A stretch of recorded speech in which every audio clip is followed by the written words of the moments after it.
Hello, it is Tuesday, the 2nd of December 2025, and these are your news headlines. Train knife attacker Anthony Williams, 32, has been charged with 21 offences following a series of violent incidents culminating in a mass stabbing on an LNER train in Huntingdon last month.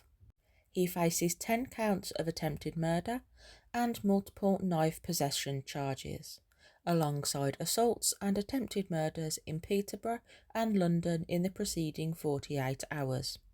A provisional trial date has been set for June 2026. Williams remains in custody but refused to attend court to hear the charges. Justice Secretary David Lammy has confirmed that 12 prisoners were mistakenly released in the past 3 weeks, with 2 still at large. This follows 91 erroneous releases earlier this year. Lammy blamed the paper-based prison system for human error and pledged £10 million for AI tools to reduce mistakes.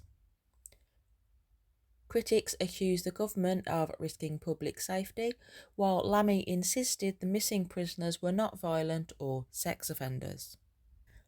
A Pakistani drug dealer has avoided deportation after a tribunal ruled his removal would harm his mental health. Mohammed Izan, jailed for dealing Class A and B drugs, was spared deportation partly due to his record as a star pupil at school and diagnoses including ADHD and PTSD.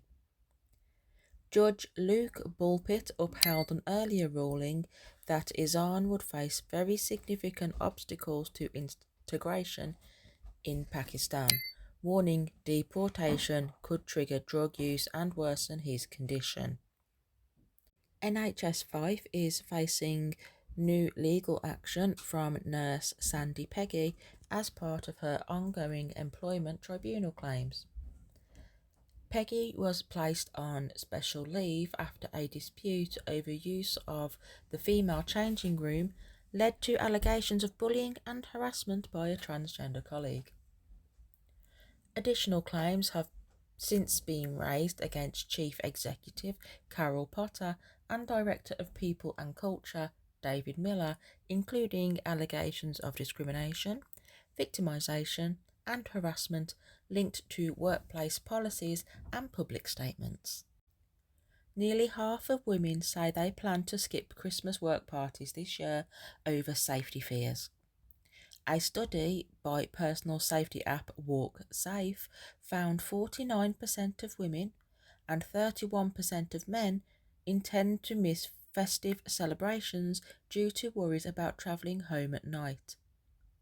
The report comes ahead of an independent review into women's safety in public spaces following the murder of Sarah Everard.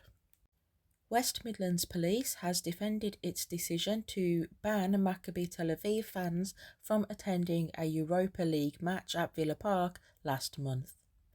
Chief Constable Craig Guilford told MPs the force was swayed by disputed intelligence from Dutch police, who later said claims of violent clashes were not recognised. Guildford said Dutch officers had underestimated the threat, describing Maccabi Ultras as militaristic and very well organised. He rejected suggestions of political influence, insisting officers acted professionally. Agency workers recruited to replace Birmingham bin strikers have also now voted to join the industrial action, citing bullying, harassment and the threat of blacklisting at the council's refuse department. Unite says numbers joining the strike are growing daily, with a rally held at the Smithfield depot. The council said only a small number of agency staff were involved, insisted regular waste collections continue under contingency plans, and strongly denied claims of blacklisting or bullying.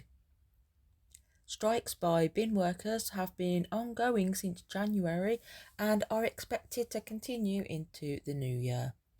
Health Secretary Wes Streeting says England has made huge progress on HIV, with modern treatments allowing people to live long, healthy lives without risk of passing on the virus.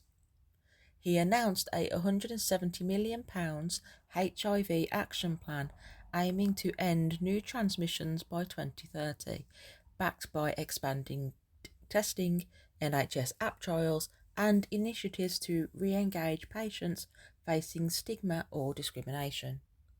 Streeting called the plan a once-in-a-generation opportunity to achieve equality and justice in healthcare.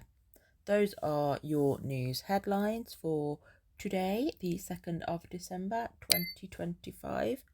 Please remember to like, comment, and subscribe wherever it is you happen to be listening to the podcast.